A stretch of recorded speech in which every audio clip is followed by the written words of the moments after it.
Bonjour à tous et à toutes et bienvenue à ce 35e webinaire que nous organisons dans le cadre du Forum de reportage sur la crise sanitaire mondiale, une initiative du Centre international pour les journalistes basé à Washington, lancée en partenariat avec le réseau international des journalistes. Nous organisons chaque semaine des ateliers, des rencontres en ligne, des formations gratuites pour les journalistes du monde entier. Et notre forum, nous l'avons lancé en 5 langues, en arabe, en français, en espagnol, en portugais et aussi en anglais. Aujourd'hui, nous aborderons un thème spécifique, comment devenir un bon journaliste. Quiconque aujourd'hui dispose d'un ordinateur ou d'un smartphone prétend faire du journalisme en filmant le moindre événement et en le diffusant sur les réseaux sociaux. Et dans un contexte aussi compliqué, où fournir une information exclusive est devenu un grand enjeu, dans un contexte où la technologie transforme la pratique du journalisme, dans un contexte où tout le monde écrit presque la même chose, dans un contexte où la course permanente au scoop est devenu un réel problème qui peut être considéré comme étant journaliste.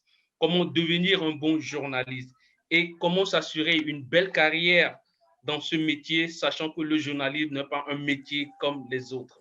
C'est un métier exigeant, un métier qui obéit à des règles et à des principes et dont la pratique requiert donc certaines compétences et qualités indispensables. Nos deux invités vont nous permettre d'y voir plus clair et nous éclairer sur le journalisme et comment devenir un bon journaliste. Je voudrais remercier M. Vincent Duhem et M. Massinissa Benlakeal d'être avec nous ce soir. J'espère avoir bien prononcé le nom. Je suis très heureux que vous ayez accepté notre invitation, que vous ayez accepté de prendre votre temps pour venir donner des conseils utiles aux confrères et aux consoeurs journalistes. Monsieur Vincent, bonjour. Bonjour. Merci d'avoir accepté notre invitation. C'est normal. Monsieur Vincent Duhem est journaliste à Jeune Afrique depuis 2012. Il est spécialiste de l'Afrique de l'Ouest et centrale et couvre en particulier l'actualité du Bénin, de la Côte d'Ivoire, du Ghana et de la Centrafrique. Il est actuellement correspondant en Côte d'Ivoire. Monsieur Massinissa, notre second invité, est journaliste, formateur, consultant média. Il est également correspondant de presse étrangère. Il couvre les régions du Sahel et du Maghreb pour plusieurs chaînes, Al Jazeera, African News, Middle East Eye et pour la chaîne TRT World. Dans le cadre de ce webinaire, je rappelle à tous les participants que c'est un webinaire interactif, ce qui voudra dire que vous avez la possibilité de poser vos questions à nos deux panélistes. Vous pouvez le faire pour ceux qui nous suivent dans le groupe privé sur Facebook, dans les commentaires sous la vidéo. Et pour ceux et celles d'entre vous qui nous suivent via l'application Zoom, vous pouvez soumettre vos questions dans la boîte de chat qui est juste en bas de vos écrans. Je rappelle aussi que le forum est ouvert à tous les journalistes francophones du monde entier. Et si vous êtes journaliste, vous pouvez nous rejoindre et également rejoindre notre vaste réseau mondial de journalistes via le lien que je mettrai dans la boîte de discussion qui est en bas de vos écrans. La première question s'adresse à Monsieur Vincent. Monsieur Vincent, dites-nous comment devient-on journaliste? Bonjour et merci. C'est une question assez large. Je pense qu'il y a mille et une manières de devenir journaliste aujourd'hui, encore plus avec les outils qui sont à disposition des journalistes et des citoyens via les réseaux sociaux, via Internet. La façon la plus classique, celle qui a été utilisée pendant beaucoup d'années, c'était les formations de journalisme, les écoles. Mais aujourd'hui, il y a beaucoup de parcours différents, des gens qui viennent d'horizons différents, qui ont des expériences qui peuvent nourrir le journalisme. Et c'est ça qui donne de la richesse à des médias, c'est d'avoir des gens qui viennent d'un peu partout et qui ne sont pas tous issus du même moule. Est-ce que forcément le journalisme s'apprend-il à l'école? Non, non, non. Et même dans les formations qui sont faites par les écoles de journalisme, il y a plusieurs types de formations. Il y a les formations de l'alternance, par exemple, qui sont très utilisées. Et par exemple, c'est celle que j'ai faite moi, où on a un petit peu de formation à l'école, 2 semaines, puis ensuite on va dans une rédaction. Et on se rend compte quand même qu'on apprend beaucoup et beaucoup plus par l'expérience et donc par le travail dans les rédactions. Monsieur Massinissa, quelles sont les qualités indispensables pour devenir un journaliste? Moi, je dirais, sur un plan personnel, c'est déjà la curiosité. Il faut vraiment être curieux pour essayer de toujours chercher à comprendre, toujours aller vers le détail. Ça, c'est ma manière à moi de faire du journalisme. Parmi les qualités, c'est plutôt aller vers l'autre. Il faut vraiment être humain, être tolérant, ne pas juger et ne pas avoir de préjugés surtout. Idéalement, serait de savoir toujours sentir l'autre et aller vers lui. Parce que, en fait, le journalisme a différentes spécialités, on en reviendra. Mais c'est vraiment, moi, ce que j'ai choisi de faire comme journalisme, ça reste l'humain, ça reste le contact vers l'autre, comprendre ses besoins. Parce que quelque part, il y a toujours ces dépourvus, il y a toujours ces personnes qui n'arrivent pas à se faire entendre. Donc c'est là où nous devons vraiment être leur porte-voix, si je puis dire. Une bonne culture générale est-elle aussi nécessaire? Oui, mais pas au début du journalisme, mais elle viendra avec le temps, parce que quand on devient journaliste et qu'on est encore jeune, on a toute notre vie, on apprend tous les jours en fait. Monsieur Vincent, vous êtes journaliste à Jeune Afrique depuis 2012, donc on pense que c'est un métier facile. Dites-nous à quoi ressemble la journée d'un journaliste. C'est vraiment facile? Je pense c'est un métier on a la chance de faire quelque chose qu'on a vraiment envie de faire. On peut dire que c'est une passion, en tout cas, ça l'est pour certains. Et je ne vais pas dire que c'est un métier facile, mais je vais dire que c'est une chance, pas pour tout le monde, parce que tout le monde ne le fait pas dans les mêmes conditions, mais c'est un choix. Et quand on arrive à faire des choix et à s'y tenir, c'est déjà une chance par rapport à beaucoup de gens dans le monde. Donc la journée d'un journaliste, elle est variée. C'est ça qui fait le plaisir du métier, parce qu'on couvre des sujets différents, parce qu'on a des moments où on va être sur le terrain, des moments d'enquête, de recherche, des moments d'écriture. Et il y a un peu de tout. C'est ça qui fait vraiment la richesse du métier. Et qu'on soit journaliste à Jeune Afrique ou qu'on travaille pour RFI ou France 24 ou pour Le Figaro, est-ce que c'est la même chose? Il y a la base du métier qui ne devrait pas être différente. Quand on fait du journalisme, donc comme disait mon confrère, il y a différents types de journalisme, assez variés, mais il y a des bases qui sont l'information, la vérification de l'information, et ça, pour y arriver, il y a des techniques, des choses auxquelles on doit s'astreindre. Et je pense que qu'on soit RFI, Jeune Afrique ou comme mon confrère pour Al Jazeera, on doit s'astreindre les mêmes choses pour s'assurer que les informations qu'on donne, et c'est quand même ça la base du journalisme, sont bonnes. C'est ça la curiosité, je suis d'accord avec lui, c'est vraiment l'essence, peut-être l'essence même du journalisme, puisque on va vers l'autre, on parle aux autres, on dépend des autres pour nos articles, et on est leur porte-voix. Mais il y a l'information, c'est-à-dire vraiment que l'information qu'on véhicule soit vraie. Monsieur Massine, oui. Je ne sais pas si je peux rajouter sur ce qu'a dit bien sûr. mon confrère de Jeune Afrique. Alors, en fait, les journées ne se ressemblent pas pour ce qui est d'une journée de journaliste, mais il faudrait aussi donner une image. C'est qu'on a les journalistes qui travaillent en desk, c'est-à-dire qui travaillent dans les rédactions. Oui, leurs journées sont variées, leurs journées sont différentes au fur et à mesure du développement de l'actualité. Mais vous avez aussi les journalistes qui sont indépendants et qui travaillent en freelance. Là aussi, les journées sont assez variées, je dirais, parce que déjà, il y a cette façon, il y a cette manière cette option de choisir ses sujets, de pouvoir les travailler à l'aise, et aussi de choisir le contenu. Et la manière de travailler est différente d'un journaliste à un autre. Les bases, encore une fois, sont les mêmes. Ce qui est théorique qu'on apprend à l'école de journalisme, c'est vraiment les mêmes bases, mais chaque journaliste se fait sa propre manière de travailler, en fait, une fois sur le terrain. Et c'est des techniques, c'est des manières de travailler qui évoluent, qui s'adaptent aussi, hein, en fonction des besoins. Et est-ce que tout le monde peut devenir journaliste, peut exercer ce métier? Tout le monde peut essayer, oui, tout le monde peut vouloir être journaliste, mais essayer de commencer.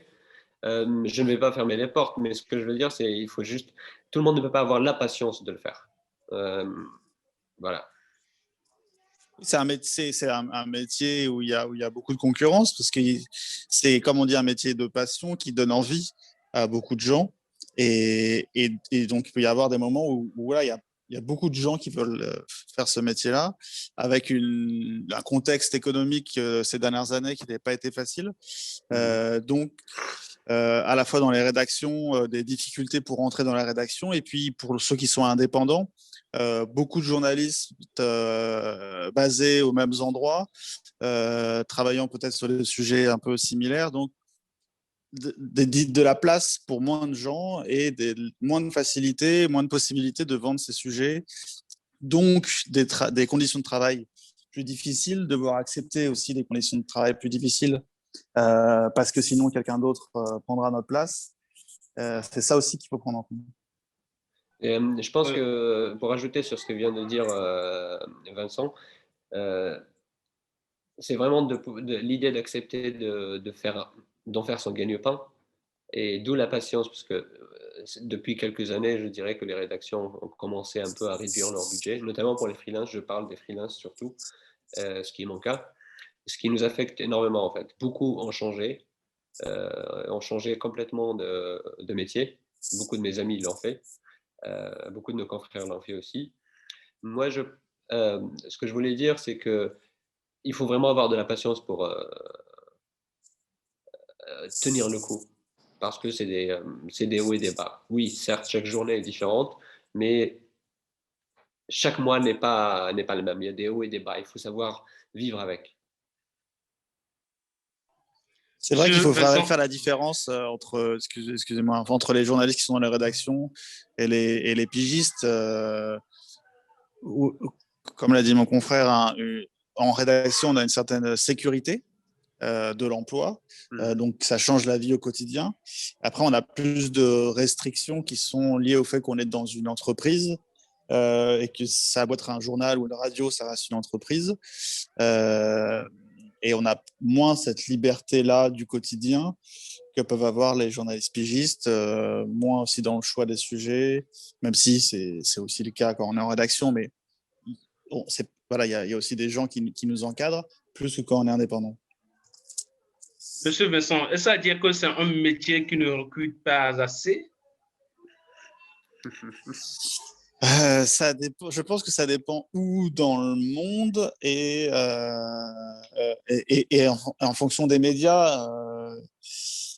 J'ai l'impression quand même ces dernières années qu'il y a une concentration des médias qui favorise les plus forts. Et c'est un peu ce qui est arrivé après la grande crise des médias avec l'arrivée d'Internet, où tout le monde est un peu à chercher son modèle. Et aujourd'hui, on se rend compte que certains y arrivent. Ils ont mis les moyens, euh, ils ont embauché. Mais là, on parle des gros médias, des grosses structures qui ont fait le pari de l'investissement et c'est un pari qui marche. Mais tous les médias n'ont pas pu le faire et on se rend compte qu'il y a des plans sociaux aujourd'hui encore plus avec la crise du Covid. Nous, à Jeune Afrique, on a eu un plan social cette année. Dans beaucoup de médias basés en France, il y a eu des plans sociaux. Donc oui, ils n'embauchent pas assez, mais encore faut-il avoir les moyens. Et quels sont les meilleurs atouts pour les jeunes journalistes ou les aspirants journalistes qui nous suivent aujourd'hui et qui veulent faire carrière dans ce métier? Aujourd'hui, il faut se démarquer. Il faut se démarquer parce qu'on fait. Il faut mettre du sien. Je pense que la personnalité d'un journaliste, elle est importante. Il faut qu'on la sente dans sa façon de raconter les histoires. Aujourd'hui, il y a aussi beaucoup d'intérêt pour l'information. Et c'est là où je pense que même si c'est une situation un peu difficile dans la presse, il y a vraiment un besoin un besoin de journaliste, un besoin de journaliste fiable. On est dans une ère où on remet en cause beaucoup de choses. Donc, je pense que c'est vrai qu'aujourd'hui, quand on commence ce métier, il faut avoir de la patience, comme a dit mon confrère, et il ne faut pas avoir peur de se démarquer. Monsieur Massinissa, comment arriver à se démarquer? Je pense que pour arriver à se démarquer, ce n'est pas si facile que ça, mais il faudrait vraiment foncer.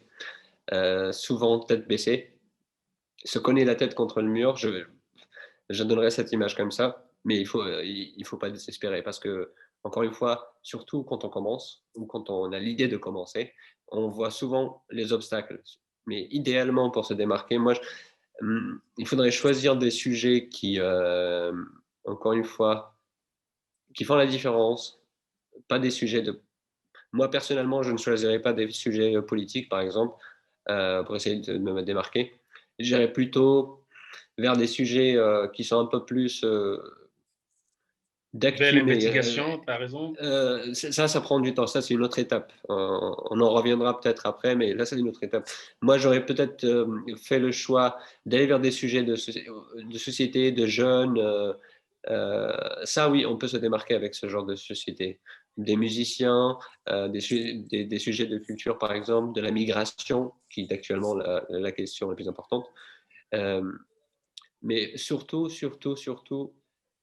pour pouvoir se démarquer, il faut vraiment ne pas avoir peur de l'échec. Il faut tenter sa chance, essayer tous les sujets, essayer de se vendre. L'idée, c'est de se vendre. En fonction des rédactions et en fonction, après, peut-être qu'on viendra à développer un peu l'idée sur comment se vendre hein, pour chaque rédaction, mais on reviendra sur ça après si vous voulez. D'accord. Et les sujets environnementaux aussi, qui sont aujourd'hui très importants et pour lesquels il y a peut-être plus de facilité de se démarquer et de réussir à faire ces sujets-là quand on est jeune journaliste. Est-ce que c'est pareil Idéalement, aussi pour… si je peux rajouter continuez. sur ce que vient de Oui. dire mon confrère Vincent, idéalement, au début, quand on commence, il faut tout faire, il faut toucher à tout. Politique, société, culture, généralité, pour pouvoir trouver un peu, si on veut, son cheval. Mais après, il faudrait se spécialiser. Si on choisit de se spécialiser en environnement, par exemple, oui, il y a beaucoup d'ouverture. Ça réduit un peu le marché ou vers qui on peut les vendre. Mais si on se spécialise sur une thématique ou sur une problématique, là, ça devient un peu plus, on va dire, un peu plus concret, un peu plus facile à gérer soi-même. Monsieur Vincent, partagez-vous cet avis-là de la spécialisation et ensuite, quelles sont les principales spécialisations qu'offre le métier? Oui, parce qu'en se spécialisant, on devient expert. Et donc, en devenant expert, on apporte de la valeur ajoutée.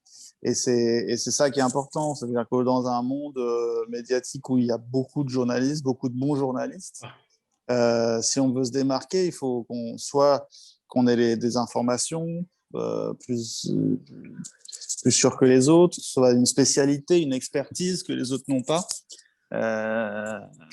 Alors après, le risque, c'est d'être mis dans une case et donc de ne pas pouvoir faire autre chose.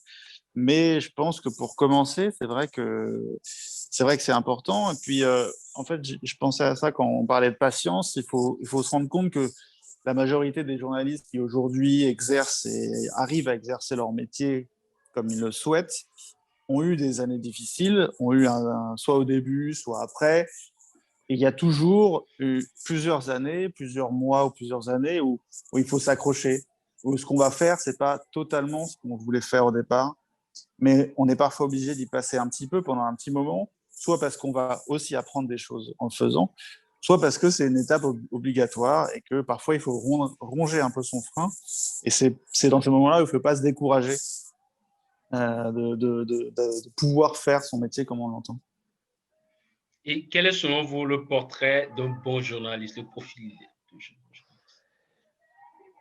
Il y en a plusieurs. Il y en a vraiment plusieurs et je pense qu'il ne faut pas se focaliser sur un profil particulier parce qu'il y a des très bons journalistes d'investigation. L'investigation aujourd'hui, révéler des enquêtes, des scoops, ça a le vent en poupe, c'est très important et c'est primordial dans le monde dans lequel on vit pour contrebalancer les pouvoirs politiques notamment et économiques. Mais il n'y a pas que ça comme journaliste. Un journalisme culturel apporte beaucoup. Comme disait mon collègue, un journalisme qui va vers les autres, qui donne la voix et la parole à des gens qui ne peuvent jamais s'exprimer, c'est aussi très important. Quelqu'un qui va dans les endroits où personne ne va pour raconter des histoires dont personne n'a entendu parler, c'est aussi très important. Donc je pense qu'il y a des caractéristiques, des choses qu'il ne faut pas oublier. La curiosité, c'est la base. La véracité de ces informations, c'est très important. Son éthique, c'est aussi très important parce qu'ensuite, on est plus crédible. Voilà, il y a une série de choses qu'il faut respecter, mais un profil précis, je pense qu'il n'y en a pas, il y en a plusieurs. Si je peux juste ajouter un point, quand on parle de se spécialiser, notamment pour se démarquer, mais là c'est une autre étape dans le parcours du journaliste débutant. Ça ne se fait pas les 2 premières années ou les 3 premières années. Il faut vraiment, mon avis à moi, c'est qu'il faut vraiment se donner quelques années avant de décider de se spécialiser, parce que ça nous permet de le faire de voir les choix qu'on a devant nous. Une fois qu'on est spécialisé, ce qui permet de se démarquer, certes, c'est les sujets qu'on choisit de la spécialité. Ça peut être la migration, encore une fois, ou les questions de terrorisme, ou les questions d'environnement, réchauffement climatique et autres. Mais c'est vraiment son réseau, le réseau qu'on a réussi à se faire pendant toutes ces années. C'est pour ça l'idée de se spécialiser après plusieurs années, ce qui permettrait aux journalistes de se faire un réseau. Parce qu'en gros, sans ce réseau, il n'a pas de spécialité. Selon vous, à quoi un bon journaliste devrait-il consacrer la majeure partie de son temps? À passer sa journée au téléphone. À appeler, Aussi simple que ça. à essayer de rester connecté avec les gens de son entourage, avec son réseau surtout, son réseau d'amis ou de sources, comme certains l'appelaient. Moi, je n'aime pas utiliser le mot source, j'aime plutôt dire mon réseau soit pro, soit amical, et à chercher toujours. À toujours chercher et rester aux aguets, si on peut dire ça comme ça, de ce qui se passe, surtout si on est spécialisé. Monsieur Vincent, l'un des objectifs de notre organisation, c'est de promouvoir dans le monde entier un journalisme de qualité. Et la question que je voudrais vous poser, c'est comment cultiver l'excellent journalisme? Quels conseils donnez-vous à ces journalistes-là qui vous suivent en ce moment? C'est un peu facile et simple, hein, le travail. Je pense qu'on progresse tous, tout le temps. Et que ce soit dans la façon d'exercer son métier ou si, comme moi, on est dans la presse écrite, l'écriture, ça se travaille avec le temps. Il y a des gens qui sont doués, qui ont des dons pour ces choses-là, mais on peut aussi y arriver en travaillant. Et donc là, quand on parlait de culture générale, c'est pas la culture forcément générale classique, Ouais. c'est la curiosité vers la lecture, s'intéresser aux choses du monde qu'il y a autour de nous, ce qu'il y a en bas de chez nous, mais aussi ce qui se passe dans les grands bureaux, chez les grands de ce monde. Mais on parlait du téléphone, d'être en contact avec ses sources. Oui, il y a ça, c'est primordial. Il y a le terrain. Parce qu'on se rend compte quand même que ce qui fait la différence, souvent, c'est les gens qui sont sur place et se pousser à aller sur le terrain. Ça, c'est important aussi. Peut-être que vous aimeriez partager votre expérience avec les confrères. Comment êtes-vous arrivé au journalisme, monsieur Vincent? Une question assez personnelle. Alors, personnellement, moi, j'ai d'abord fait des études d'histoire, donc un master d'histoire africaine précisément. Et même si j'avais en tête de faire ce métier-là depuis un moment, je me suis pas fixé à ça. J'ai eu d'autres envies, d'autres possibilités finalement qui n'ont pas marché. Et c'est après ces études d'histoire, donc j'ai fait un mémoire sur le Ghana, et c'est après ça que, en réfléchissant, en tâtonnant un petit peu, je me suis lancé vers le journalisme, mais ça s'est pas fait tout de suite. J'ai fait des stages d'abord, donc à ce moment-là, j'étais à Paris. J'ai fait des stages dans plusieurs rédactions, et puis ensuite, j'ai passé les concours des écoles de journalisme, et j'ai intégré une école où j'ai fait une formation en alternance, donc à Jeune Afrique déjà. Donc j'ai intégré Jeune Afrique par ce biais-là, le biais de l'alternance, où je faisais, c'était 2 semaines de rédaction, enfin 2 semaines à l'école et 3 semaines en rédaction. Et je pense que c'est grâce à cette formation-là, enfin, le mode de formation d'alternance, que j'ai pu ensuite intégrer Jeune Afrique, parce que si je dois être honnête, quand je suis arrivé au tout début de l'information, j'avais beaucoup de lacunes, comme pas mal de gens quand on commence. Et c'est avec les années, ces 2 années-là de formation en alternance qui m'ont, à la fois avec l'école, mais surtout avec la rédaction, où j'ai été confronté tout de suite au jugement des autres, à la relecture, à certains impératifs. Et c'est comme ça que je pense que j'ai appris plus qu'à l'école. Monsieur Massinissa, vous êtes aussi passé par des stages. Comment êtes-vous arrivé dans ce métier? Moi, je ne suis pas passé par des stages. Alors, moi, j'ai fait des études à la fac centrale d'Alger. J'ai fait des études d'interprétariat et de traduction, donc de langue à l'origine. Euh, j'ai commencé, vers ma 4e année de licence que j'ai commencé à. Je me suis réveillé un jour, je me suis dit. La majorité de mes amis travaillaient comme journalistes déjà. Et ils m'ont dit, écoute, viens, tu viens avec nous et tu commences à travailler. J'y suis allé et j'ai commencé. J'ai appris sur le tas aussi. Euh, j'ai fait plusieurs journaux quotidiens à Alger déjà. Mais je pense que ce qui m'a beaucoup le plus aidé, c'était d'avoir eu ces journalistes-là comme des mentors sur qui je pouvais m'appuyer, qui m'orientaient, qui me disaient quoi faire et comment faire. Et ce que je voulais dire aussi, c'est que ce n'est pas l'école de journalisme ou la formation en tant que journaliste qui définit le journaliste. Ils peuvent venir de plusieurs spécialités et c'est encore mieux en fait parce qu'ils viennent d'horizons différents. Ils apportent quelque chose déjà comme mettant une valeur, que ce soit avec Vincent qui a fait histoire par exemple. Et si demain il se spécialise en Afrique, il connaît déjà l'histoire, il a déjà un background qui est prêt pour ça. Ensuite, j'ai travaillé entre magazines et journaux.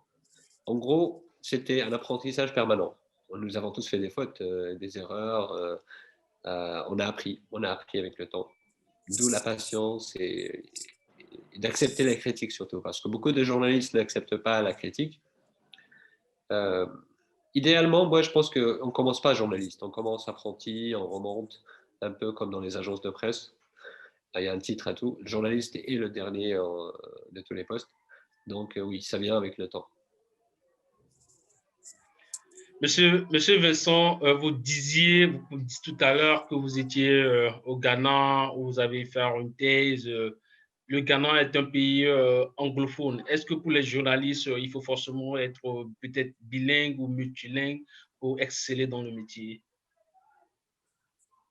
Je dirais pas que c'est une obligation, mais oui, ça aide parce qu'il y a des pays sur lesquels on travaille où il faut savoir lire l'anglais pour pouvoir comprendre certaines choses, lire des articles. Si on s'y rend, si on se rend dans un pays anglophone, oui, il faut savoir, mais je pense pas que ce soit primordial. On peut aussi exceller dans son métier dans son pays ou dans un autre pays qui serait francophone. Voilà, je sais pas, je pense pas que ce soit quelque chose de plus important. Est-ce que... Si Oui. si je peux juste rajouter quelque chose, ça peut et ça ne peut pas. Je suis d'accord avec avec Vincent, pardon, si le journaliste veut juste exceller dans son pays, maîtriser sa langue maternelle ou une seule langue peut aider. Mais cela ne s'applique pas que seulement au journalisme, ça s'applique à toutes les spécialités, en fait, à tous les métiers. Apprendre une langue, c'est toujours un plus.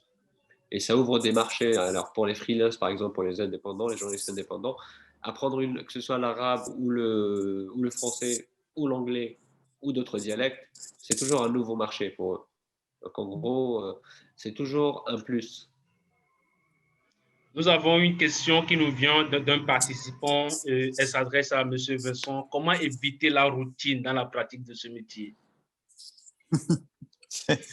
C'est une très bonne question. Je dirais que si on arrive dans une certaine routine, c'est peut-être un problème de riche, si je peux me permettre. C'est-à-dire qu'on est installé dans une situation confortable et qu'on peut se permettre d'avoir cette routine. Mais sinon, pour en sortir, c'est comme dans tout, pas seulement dans son métier ou dans le journalisme. Il faut faire autre chose, il faut le faire différemment. Quand je dis autre chose, je dis pas un autre métier, sauf si on a envie de changer, on n'est pas obligé de faire la même chose toute sa vie. Mais si on veut rester journaliste, c'est si on couvre, par exemple, on a une spécialité, on couvre un secteur très particulier, et ben essayer de changer de secteur, d'écrire sur de différentes choses. Euh, voilà, c'est quand même un métier qui offre beaucoup de possibilités. Donc je pense que c'est assez facile de sortir de la routine si on en a vraiment envie.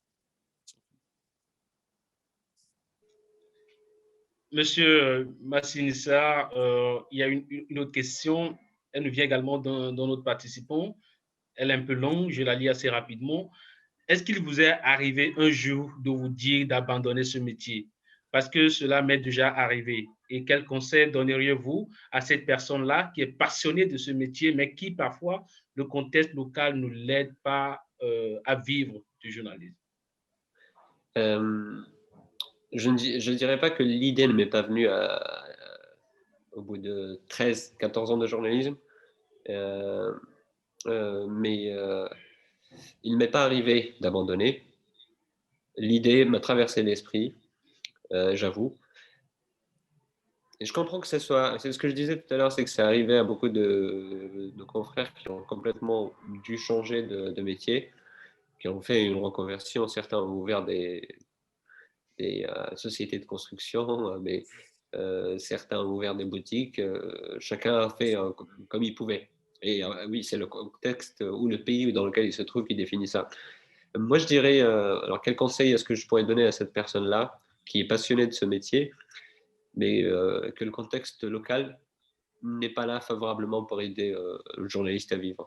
C'est de ne pas baisser les bras et de se dire qu'on peut peut-être essayer ailleurs. Migrer ailleurs, le dire comme ça plutôt.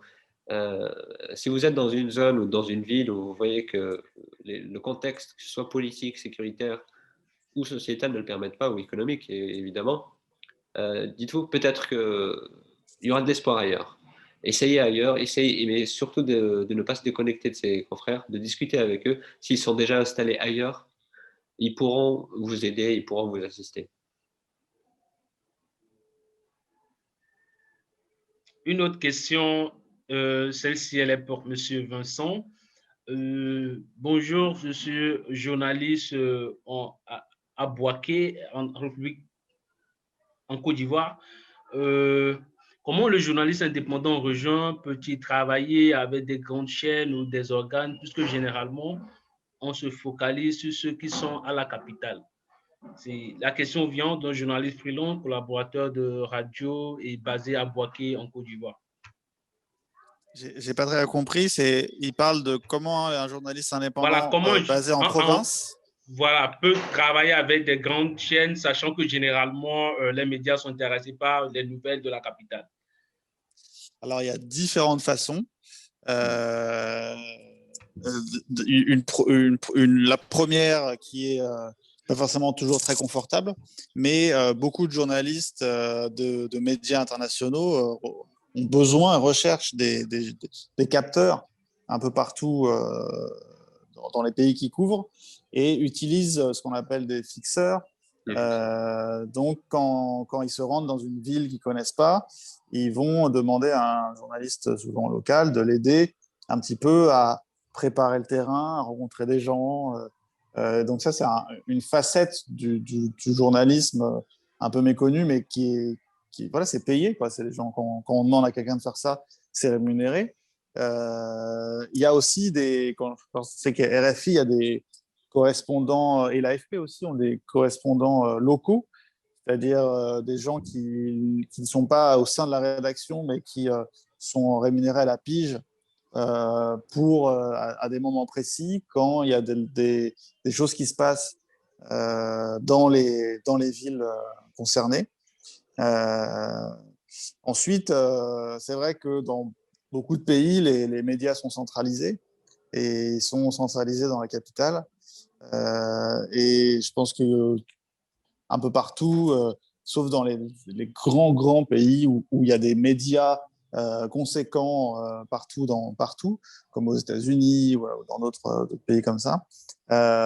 Beaucoup de journalistes sont confrontés à la même dilemme, c'est-à-dire que c'est dans les capitales que ça se passe, et donc ça pousse un peu les gens à migrer vers la capitale parce que c'est là que les rédactions vont se trouver, parce que c'est là qu'ils vont. Mais je pense que pour le cas du confrère à Boaké, lui, il peut avoir quand même certaines opportunités parce que il y a des médias internationaux qui ont besoin d'avoir des informations sur ces villes-là et qui sont assez intéressés par raconter notamment le quotidien d'une ville comme Boaké, qui est quand même connu, même si, enfin, en Côte d'Ivoire et aussi un petit peu dans d'autres pays, avec l'histoire. Donc lui, il peut prendre la tâche sans problème avec les représentants des grandes rédactions qui sont basées à Abidjan, et même les rédactions nationales qui, en Côte d'Ivoire, se développent quand même un petit peu avec la télé, surtout en ce moment. Donc il y a plus d'opportunités qu'avant.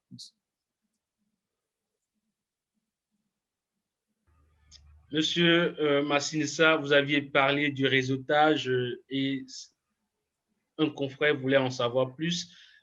Comment un jeune journaliste en débutant peut-il s'en sortir s'il, en dehors du réseautage, n'est pas encore membre des réseaux d'organisation de presse? Comment il peut s'en sortir? En dehors du réseautage, en fait, s'il n'est pas encore membre euh, d'un réseau. Hein. euh, Est-ce qu'il y a d'autres alternatives, en fait? Déjà, pour travailler, le journaliste n'a pas besoin au début d'un réseau, on va dire, de journalistes ou de confrères. Mais quand je disais réseautage, c'était plutôt des personnes lambda, des citoyens, des activistes. C'est ce qui constitue le réseau professionnel, on va dire. Et là, si le journaliste veut faire un bon travail, il a besoin de ce réseau. S'il veut s'en sortir, il doit se faire son propre réseau. Son propre réseau de contacts, son propre réseau d'activistes, par exemple, de politiciens, de businessmen. Ça dépend de ce qu'il veut couvrir comme sujet. Après vient la question du réseau professionnel de journalistes, on va dire. Là, ça vient en soutien, notamment pour le partage que ce soit de contacts, de conseils et d'aide surtout. Quand on parle du réseau, je me permets de faire une digression. Quand on parlait voilà, de réseau et d'amis, moi je trouve que surtout quand on couvre la politique ou le monde des affaires, voilà, c'est très important de faire une barrière entre ses contacts et son réseau, et surtout avec les politiques, de s'imposer un cadre dans la façon dont on conçoit ses sources, le rapport qu'on a à ses sources, euh, parce qu'il peut y avoir des conflits d'intérêts. On peut parfois avoir à écrire sur une de ces sources Et là, ça devient compliqué. Donc, avoir une trop grande proximité avec certaines sources, surtout dans certains secteurs, la politique, le monde des affaires, voilà, là où il peut y avoir des problèmes, c'est important de faire attention à ça. Qu'est-ce qui différencie le journalisme des autres formes de communication?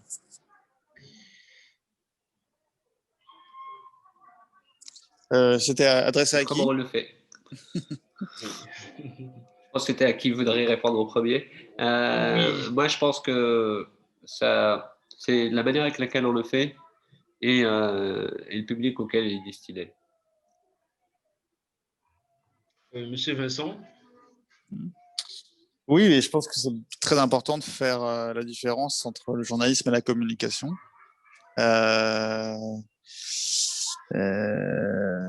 la communication sert un individu et le journalisme ne doit pas servir un individu à part le public et les lecteurs. Et je sais que dans certains pays, c'est aussi la ligne elle franchit très régulièrement. Il y a des journalistes qui font le va-et-vient, on appelle ça les communicateurs. Pour des raisons, des soucis financiers, souvent, ils sont journalistes et puis ils vont être conseillés dans un parti ou un homme politique, ou voilà, soit de manière officielle, soit de manière officieuse. Et c'est vrai qu'à partir du moment où on franchit la barrière, on n'est plus dans le même, on fait plus le même métier. Aujourd'hui, nous voyons beaucoup de journalistes qui finalement deviennent des communicants. Est-ce finalement une bonne chose, Monsieur Massinissa?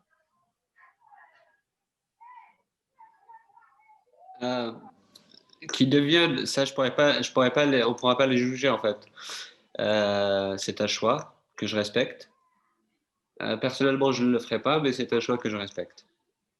C'est peut-être le contexte, sans aller vers le détail, mais il y a ceux qui sont bons dans les deux, il y a ceux qui sont bons que dans un seul, donc sans jugement.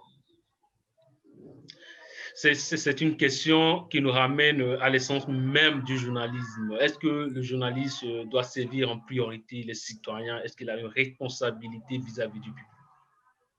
Oui, ça c'est sûr. Ça, oui, c'est la base. Un journaliste, si je peux dire, qui n'a pas le public ou le citoyen comme principal, que ce soit interlocuteur ou comme qu'il ne le met pas devant lui comme étant la plus importante, je pense qu'il s'est trompé de métier. Il devrait faire un autre métier. Parce que c'est la base même. C'est voilà, du journalisme, d'une part, mais de la catégorie à laquelle on s'adresse. On ne fait pas de journalisme pour plaire aux politiciens ou au gouvernement, pour moi. Mais on le fait pour l'intérêt public. Parce qu'il y a de l'intérêt public aussi dans le journalisme. Certes, c'est une activité qui est privée, qui génère de l'argent pour les entreprises de presse, mais il y a une partie intérêt public dans ça. Ce qui voudra dire qu'il faut être loyal envers ce public-là. Oui. Puis, il y a une autre question, nous allons revenir sur ce qui différencie le journaliste des autres employés. Mais avant de répondre à cette question, Monsieur Vincent, il y a une question qui nous vient encore d'une participante. Il faut combien de temps pour se spécialiser et comment se spécialiser en journalisme? C'est une question posée par la journaliste Gloria Mpanga. Elle est basée en République démocratique du Congo. Combien de temps? Ça dépend. Vraiment, il n'y a pas de manuel, il y a pas de manuel là-dessus. Combien de temps? Ça dépend. Ça dépend de soi. Ça dépend du contexte autour de nous, des facilités, voilà, de notre situation sociale, professionnelle, économique. Ensuite, comment faire? Il faut travailler, il faut se renseigner, il faut apprendre, il faut lire, il faut regarder des films, des documentaires, il faut parler à des gens. Voilà, c'est ça. Il faut se renseigner. Si on veut spécialiser, il faut acquérir une connaissance. Et pour l'acquérir, eh ben, il n'y a pas 36 000 manières. En fait. Moi, je pense que, un peu pour accompagner ce que vient de dire mon confrère, il ne faut pas le faire la première ou la deuxième ou la troisième année. Moi, encore une fois, c'est ce que je dis dans les formations aux journalistes. Donnez-vous le temps. Prenez le temps d'abord, avant de se spécialiser. Mais le plus important, c'est de s'entourer de personnes qui ont de l'expérience dans le sujet qu'on veut traiter ou la thématique, et d'apprendre d'eux, en fait. Monsieur Vincent, qu'est-ce qui différencie le journaliste des autres employés?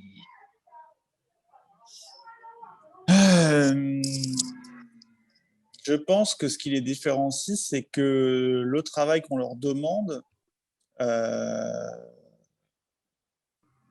lié à leur personnalité. C'est-à-dire que un journaliste n'est sans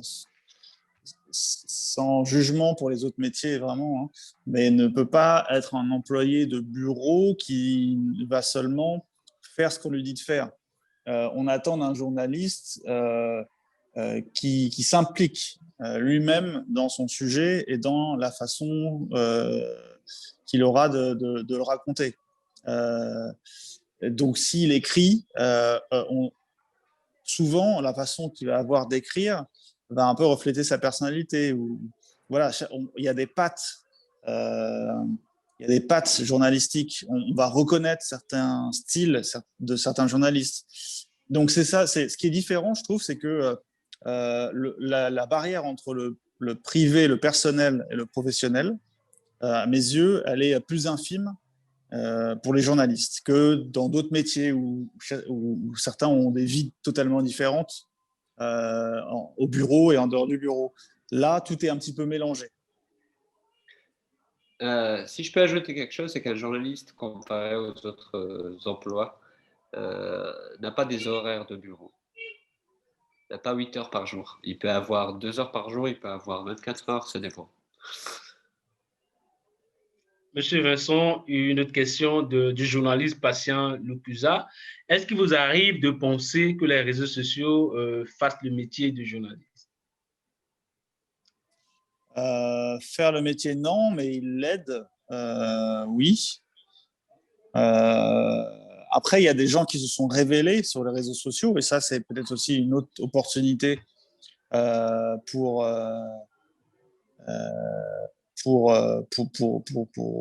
entrer, faire son trou dans le métier. Il y a des gens qui, grâce aux réseaux sociaux, ont pu avoir de la notoriété, de la visibilité, parce que, mais ils ont pu aussi parce qu'ils avaient ce dont un journaliste a besoin, c'est-à-dire cette proportion, elle va donner de l'information vérifiée. Voilà. Mais les réseaux sociaux sont une partie intégrante aujourd'hui de notre travail. Après, il faut faire très attention. Ça peut prendre beaucoup de temps, trop. Il faut savoir les utiliser. Ensuite, on entend beaucoup de choses et c'est pour ça que c'est aussi un média qui renforce le rôle du journaliste, selon moi, c'est que c'est qu'il demande encore plus de vérification, encore plus de recouper et donc encore plus d'avoir des gens qui peuvent dire bah, on a vu ça sur les réseaux sociaux, mais en fait, c'est ça qui s'est passé et c'est pas exactement ce qu'on a vu sur les réseaux. Parce qu'il y a un flux d'informations, d'images, de vidéos qui circulent sur les réseaux sociaux, qui sont très intéressantes, mais ça demande une expertise pour savoir ce qui est vrai, ce qui n'est pas, et pour le décrypter aussi. Il faudrait aussi savoir filtrer. Ouais. Ça peut être un déclencheur comme source, un déclencheur d'information, mais ce qui fait la différence, c'est comment on la traite. C'est ce qui suit après. C'est pas parce que c'est diffusé sur les réseaux sociaux que c'est une information à prendre pour argent comptant. Il faut souligner que le journaliste doit systématiquement vérifier les informations, les recouper, les sourcer, les documenter, les trier, les hiérarchiser avant de les mettre au service du public. Mais Monsieur Massine, est-il concevable d'aujourd'hui d'être journaliste et de ne pas être présent sur la toile? Je dirais que non, mais après, encore une fois, il y a certains journalistes qui n'aiment pas se mettre devant, et il y a d'autres journalistes qui ont des comptes professionnels, qui ne partagent que pas leur avis personnel, chose que moi, personnellement, je ne fais pas. Je ne partage pas mes avis politiques ou autres sur les réseaux sociaux. Il y a ceux qui le font. Euh, et je pense qu'il faudrait toujours rester neutre parce que c'est l'image et c'est aussi euh, la neutralité que le journaliste devrait représenter, l'éthique, je dirais, aussi la fiabilité qu'il représente. Je lis cette question. J'ai une question à Monsieur Massine Sarr. Je n'ai pas vraiment compris quand il dit que pour être un bon journaliste, on ne passe pas tout son temps sur le téléphone. N'est-ce pas sur le téléphone et à l'aide d'Internet qu'on a de l'info? Non, non, je ne sais pas ce que j'ai dit, il a mal compris. La question était, enfin la question à laquelle j'avais répondu portait sur qu'est-ce qui défie, enfin, comment il s'occupe, Voilà, à quoi un quoi un bon journaliste journaliste devrait consacrer la majeure partie de son temps? de son temps. Et la réponse était, encore c'est des réponses personnelles, mais que beaucoup partagent, c'est de passer son temps au téléphone. Voilà, c'est ce que j'ai dit. Et je pense que notre ami a compris l'opposé. Oui. Je pense pour poursuivre, quand on débute aujourd'hui, je pense, sa carrière de journaliste, c'est vraiment compliqué de se passer des réseaux sociaux, de ne pas être présent. Quand on débute, on peut se le permettre ensuite, plus. Mais quand on débute, c'est vrai que c'est un peu compliqué de passer outre ça. Monsieur Massinissa, est-ce que vous avez des conseils à donner à ceux qui nous suivent? C'est vrai, beaucoup de choses ont été dites, nous avons épluché, abordé le sujet dans cette dimension, mais qu'est-ce que vous aimeriez que ceux-là qui nous suivent, le webinaire est diffusé dans notre forum qui est revenu plus de 2000 journalistes francophones, mais qu'aimeriez-vous là que ceux-là qui nous suivent gardent après cette séance virtuelle? Moi, ce que j'aimerais dire, alors les conseils que je voudrais donner aux journalistes, surtout les débutants, c'est de travailler leur réseau personnel, professionnel, et le réseau de confrères surtout. Parce que maintenant, c'est ce qui nous permet d'avoir une base surtout. C'est cette entraide qu'il y a entre les confrères. Je pense que l'autre conseil que je devrais donner, c'est vraiment de rester prudent dans le choix qu'on fait, que ce soit des publications qu'on fait sur les réseaux sociaux ou autres, parce qu'elles peuvent avoir une mauvaise image sur un journaliste qui vient de commencer et qui publie des commentaires sur X ou Y ou telle politique. Ça peut lui retomber, avoir des retombées négatives sur sa carrière. Et avant de partir, il y a une question pour vous. À quel moment peut-on dire qu'on est journaliste professionnel? Je pense qu'une fois qu'on aura touché à tout et qu'on a décidé de garder ça comme métier, je pense que oui, là on peut dire qu'on est journaliste professionnel. Mais encore une fois, ce qui me permet de définir ça, c'est le travail qu'on fait et comment on le fait. Monsieur Vincent, pour vous, je lis cette question. Dans votre parcours, avez-vous eu à subir des injonctions des autorités des pays dans lesquels vous travaillez, dont la réalisation d'un reportage? Si oui, comment vous en êtes-vous sorti finalement? C'est une question d'une participante blanche, Nkogumuga. Oui, les injonctions, je ne sais pas, mais en tout cas, les autorités des pays dans lesquels on travaille, elles ont toujours des réactions ou des tentatives de vouloir un peu empêcher certains sujets. Il y a des contextes différents. C'est-à-dire, par exemple, quand on est correspondant dans un pays, donc qu'on y reste 1, 2, 3 ans, on ne peut pas passer outre les relations qu'on a avec les autorités parce qu'on y vit, on peut être expulsé. et que on doit à la fois faire notre travail le mieux possible avec la plus grosse, plus grande éthique possible, mais c'est parfois plus compliqué quand on est sur place que quand on est à l'étranger, de pouvoir écrire tout ce qu'on veut, suivant le contexte sécuritaire, politique et la pression qui est mise sur les journalistes. Il faut dire que les journalistes, par exemple, si on prend l'exemple du continent africain, les journalistes étrangers sont plus protégés, malheureusement. C'est bien pour eux, mais ça l'est pas pour les journalistes locaux. Ils sont plus protégés, ont plus la possibilité d'écrire des choses. Et ce qui est plus compliqué, c'est pour les journalistes locaux, où là, la pression est telle que soit voilà, on passe à la communication, ou on passe à un type de journalisme qui n'est plus du journalisme, mais qui est du journalisme politique, de propagande, ou on fait autre chose, ou on quitte notre pays. Et c'est à ce niveau-là que les relations avec les autorités sont difficiles. Le thème de ce webinaire, c'est comment devenir un bon journaliste ou qu'est-ce qu'un bon journaliste, Monsieur Vincent? Est-ce que vous avez d'autres conseils à donner? Je ne sais pas si on a d'autres des nouveaux. En tout cas, sur son image, oui, c'est important. C'est-à-dire, plus le temps avance, plus aujourd'hui dans notre époque, la personne est confondue avec le journaliste. Donc, ses actions, ses agissements en tant que personne peuvent être un problème quand on est journaliste. Ça peut être utilisé contre nous. C'est pour ça que quand mon confrère parlait des publications personnelles, de donner ses avis. Voilà, on doit être exemplaire quand on est journaliste parce que on a une responsabilité. Souvent, on prend en porte-à-faux des personnalités pour leur manque d'exemplarité. Donc, nous, on doit l'être. Donc, l'éthique, je pense que c'est quelque chose qui fait la différence pour moi, parce que c'est aussi dans les relations avec nos sources.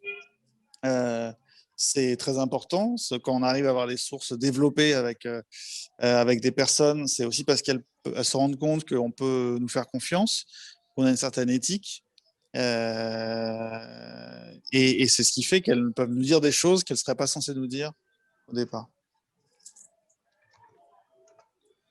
Merci beaucoup, Monsieur Vincent et Monsieur Massinissa, pour le ton, pour votre disponibilité, pour les conseils utiles et riches et pour la qualité des échanges que nous avons eus.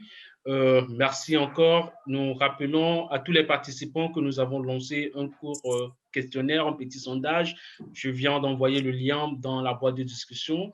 Nous vous invitons à prendre 30 secondes pour le remplir. C'est un sondage qui nous permet de savoir si ce webinaire a été utile pour vous, s'il a été riche pour vous, si vos attentes sont comblées ou si vous avez d'autres préoccupations ou même si vous avez des recommandations ou des remarques à nous faire, c'est via le sondage. Il nous permet de savoir, de mieux préparer nos offres, de mieux choisir les thèmes pour les prochaines séances, puisque l'objectif du forum de reportage sur la crise sanitaire mondiale, c'est d'aider les journalistes de toutes les manières possibles, de leur offrir les ressources dont ils ont besoin. Nous organisons des formations et des webinaires chaque semaine depuis mai 2020 et nous vous invitons à remplir le formulaire et aussi à rejoindre notre forum sur Facebook. Comme je l'ai déjà dit dès l'introduction, c'est un forum qui rassemble tous les journalistes francophones du monde entier. Nous avons plus de 2000 journalistes et nous échangeons, travaillons sur des sujets de reportage transfrontalier, partageons des opportunités au sein de ce réseau-là qui nous permet de faire avancer notre carrière. Donc, si vous n'êtes pas encore membre de ce réseau, c'est l'occasion de le faire. Merci encore merci à tous les participants qui nous ont suivis. Merci à vous encore, nos chers panélistes.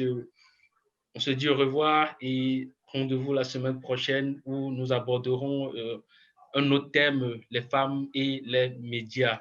Au revoir. Au revoir. Au revoir. Au revoir.